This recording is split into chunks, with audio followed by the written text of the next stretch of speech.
बंधु माने आजिर एही कार्यक्रम को आपण मानक स्वागत। आजिर एही कार्यक्रमटी वृष राशि व्यक्ति विशेष मानक पई बहुत गुरुत्वपूर्ण अटे। आजिर एही कार्यक्रम रे आमे माने जानिबा आसीबाकू जाउथबा 2025 मसिया रे आपणक जीवन रे केउ 6टी बड़ घटना घटिबाकू जाउछि, जाहाकि निश्चित भाबरे एही नूतन वर्ष रे आपणक जीवन रे घटिकी ही रहिबो। ग्रह मानकर गोचर अनुसार निश्चित भाबरे एही 6टी बड़ घटना आपणक जीवन रे एही 2025 मसिया रे घटिबाकू जाउछि। तो बंधु माने जदि आपणकर वृष राशि होइथाय तेबे भिडियोटी को स्किप न करी थरे मात्र शेष पर्यंत निश्चय देखंतु एवं भिडियोटी को लाइक करे चैनलटी को सब्सक्राइब करि दियंतु। कमेंट बॉक्स रे भक्ति एवं श्रद्धार सहित जय श्री जगन्नाथ निश्चय लिखंतु। तो बंधु माने आजिर एही भिडियो रे मु आपण मानक पई जेउ 6टी भविष्यवाणी कहिबाकू जाउछि ताहा आपणकर स्वास्थ्य, शिक्षा, प्रेम जीवन, वैवाहिक जीवन, भाग्य, क्यारियर एवं व्यापार वाणिज्य सबु किछि को नै आधारित अटे। आपणकर पर्सनल लाइफ हेउ किंबा प्रोफेशनल लाइफ हेउ ताहा एही 2000 मसिया रे किभली भाबरे रहिबो से विषय रे आजिर एही भिडियोटी आधारित अटे। तेबे बंधु माने आसंतु आरंभ करिबा आजिर एही कार्यक्रम जहाकि जन्म राशि एवं चंद्र राशि उपरे आधारित अटे एवं राशि चक्रर 12 गोटी राशि मध्यरु द्वितीय राशि हेउची वृष राशि। तो बंधु माने वर्षर आरंभ रे आपणकर तृतीय भावरे विराजमान अछंती मंगल, पंचम भावरे विराजमान अछंती केतु, अष्टम भावरे विराजमान अछंती सूर्य, दशम भावरे विराजमान अछंती शनि एवं शुक्र एवं आपणकर एकादश भावरे विराजमान अछंती राहु। तो सर्वप्रथम भविष्यवाणी हेउची शुक्र हेउचंती आपणक राशिर स्वामी एवं से आपणकर दशम स्थान रे विराजमान अछंती एवं 28 जनवरी को शुक्र जेतेबेले राशि परिवर्तन करी आपणकर एकादश भाव को चलन करिवे सेतेबेले शुक्र आहुरी उच्च स्थिति को चली आसीबे एवं संपूर्ण 1 मास पर्यंत आपणकर एकादश भाव रे ही रहिबे। एहा परे शुक्र आपणकर द्वादश भाव को चलन करिवे। तो मार्च एप्रिल पूर्वरु आपण जदि सिंगल अछंती तो निश्चित भाबरे आपणकर कहा सहित कोनोसी रिलेशन आसी पारे, आपणकर नूतन प्रेम जीवन सृष्टि होई पारे। एमितिरे भी जरूरी नुहे जे आपण ताको केवल प्रेम दृष्टि रे ही देखिबे, हे तो आपणकर कोनोसी भल बंधु मध्य एही समय सृष्टि होई पारंती जे कि आपणक सहित बहुत दीर्घ समय धरे रहिबे एवं आपणको बहुत क्षेत्र रे सहायता मध्य करिवे। तो एप्रिल मार्च पूर्वर हुए तो आपणकर एक नूतन प्रेम जीवन आरंभ होई पारे किंबा आपणको एक भल बंधु मिली जाई पारे, कारण शुक्र आपणकर दशम, एकादश, द्वादश तापरे पुणी आपणकर प्रथम भाव को आसीबे, पुणी थरे आपणकर द्वितीय भाव को चलन करिवे। तो एही समय आपणकर कोनोसी नूतन संपर्क सृष्टि होई पारे एवं जे माने पूर्वरु ही प्रेम जीवन रे अछंती सेमानकर प्रेम जीवन मध्य एही समय बहुत भल रहिबो।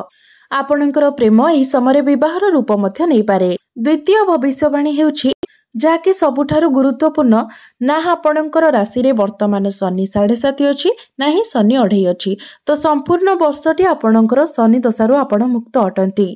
एहा सहित एही 2025 मसिया रे शनि आपणकर दशम स्थान रु आपणकर एकादश भाव को चलन करिवे, जाकि 30 मार्च 2025 को शनि आपणकर एकादश भाव को आसी जिवे, जहा फल रे एही 2025 मसिया रे आपण फाइनेंशियल किछि बड़ करबा को चेष्टा करिवे, कारण शनि जो भाव रे गोचर करिथांती सेही भाव को वृद्धि करिथांती, सेही भाव सह जड़ित कार्य रे आपण को अधिक इन्वॉल्व कराइथांती।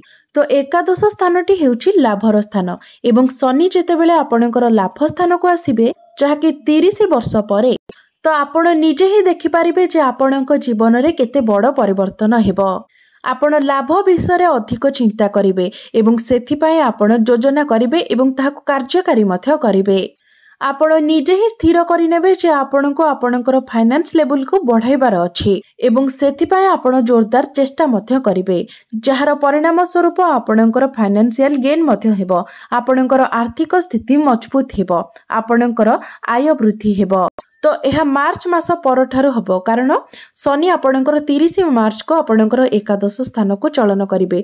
तो सेबेठारु आपण एही सब परिवर्तन निज भितरे देखिबा को पाइबे। सेतेबेले आपण अधिक ट्रैवल करिवे, अधिक भागदौड़ करिवे एवं नुआ नुआ जिनिस को शिखिबार चेष्टा मध्य आपण करिवे एवं शिखिबे मध्य, जहा फल रे आपण को फाइनेंशियल प्रॉफिट होई पारिबो। एवं तृतीय भविष्यवाणी आपणक पई हेउछि वृष राशि व्यक्ति विशेष माने जदि आपण कोनोसी कंपटीशन ने 2025 मसिया पार्टिसिपेट करूछंती जहाँकि विशेष करी फिटनेस उपरे रिलेटेड अटे ताहा जोग हेउ व्यायाम हेउ स्पोर्ट्स हेउ एही सबुथिरे जदि आपण पार्टिसिपेट करूछंती तो निश्चित भाव में आपण से सफलता प्राप्ति करेंगे कारण 2025 मसीहाटी आपणको पाई ही अटे। तो निश्चित भाव में आपण कंपटीशन ने पार्टिसिपेट करबा उचित कारण सफलता निश्चित भाव में आपणको मिलिबो कारण शुक्रंकर स्थिति बहुत भल रहुछि। एहा सहित सूर्य मध्य आपणकर नवम भाव को चलन करिवे। विशेषकर सेप्टेम्बर मास पूर्व निश्चित भाव में आपणको कोनोसी कंपटीशन ने जॉइन करिवार अछि जहाँकि आपणको पाई ही लाभप्रद रहिबो एवं निश्चित भाव में आपणको अनेक गुड़िए सुजोग मध्य मिलिबो। एबे आसंतु जानिबा चतुर्थ भविष्यवाणीटी कौन अटे। तो बंधु माने एही 2025 मसिया रे राहु आपणकर एकादश भावरो आपणकर दशम भाव को चलन करिवे जहाँकि 18 मई 2025 को राहु आपणकर दशम भाव को चलन करिवे।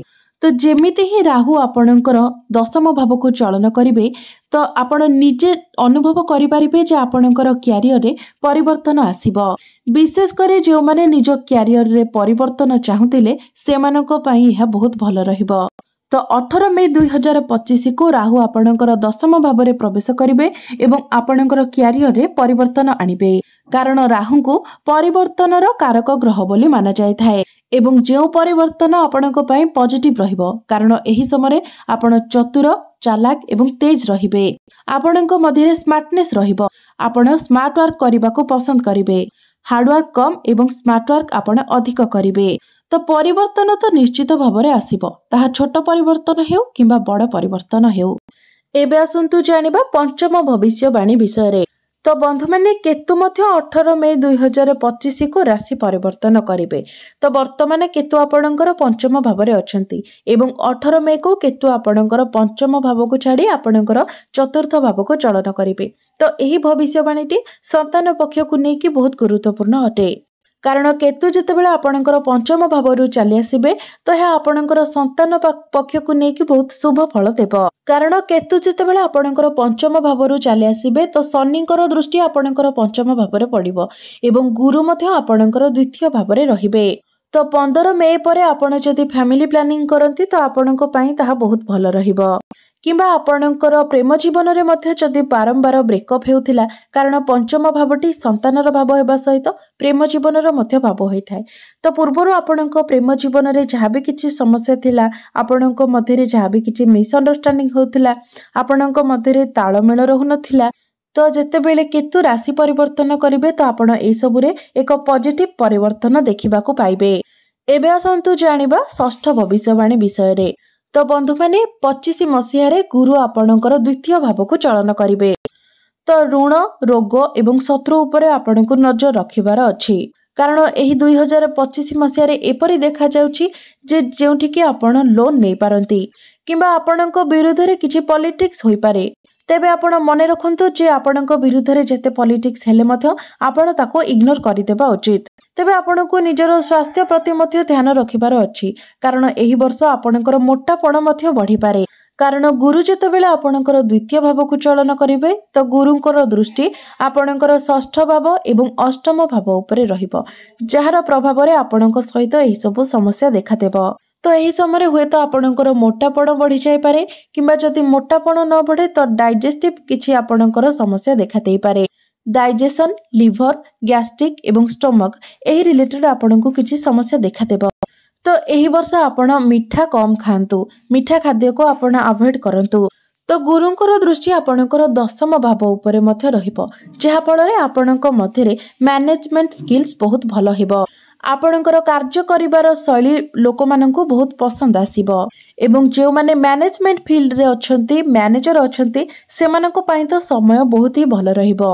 तो जे माने मैनेजमेंट फील्ड रे अछंती डॉक्यूमेंटेशन रे अछंती कम्युनिकेशन लाइन रे अछंती काउंसलिंग रे अछंती किंबा आपण जदी ज्योतिष अछंती किंबा टीचर एडवाइजर किंबा प्रोफेसर अछंती सेमानक पई एही 2025 मसियाटी बहुत ही भलो हेबाको जाउछि। तो बंधु माने यह थिला आपण मानक पई 2025 मसियार 6टी महाभविष्यवाणी जहाँ निश्चित भाव में एही 2025 मसिया रे आपणक जीवन रे घटिकी ही रहिबो। तो एबे आसंतु जानिनेबा किछि प्रतिकार विषय जो प्रतिकार गुड़िक करबा द्वारा आपणकर शुभत्वरे वृद्धि हेबो एवं जहाँ भी किछि अशुभत्व रहिछि से सबु अशुभत्व आपणकर खंडन होइजिबो। तो बंधु माने आपण माने जेहेतु वृष राशि व्यक्ति अटंती एही 2025 मसीह आपण प्रत्येक दिन सूर्य को तंबा पात्र रे जलार्घ्य अर्पण करंतु एवं प्रत्येक दिन आपण शुक्रंकर बीज मंत्र 108 थर जप करंतु एवं प्रत्येक दिन आपण गायत्री मंत्रर मध्य 108 थर जप करंतु एवं प्रत्येक दिन आपण हनुमान चालीसार मध्य पाठ करंतु। बंधु माने आपणक पई एही नूतन वर्षटी शुभमय मंगलमय हेउ एहा ही ईश्वरक निकटरे मोर प्रार्थना। धन्यवाद।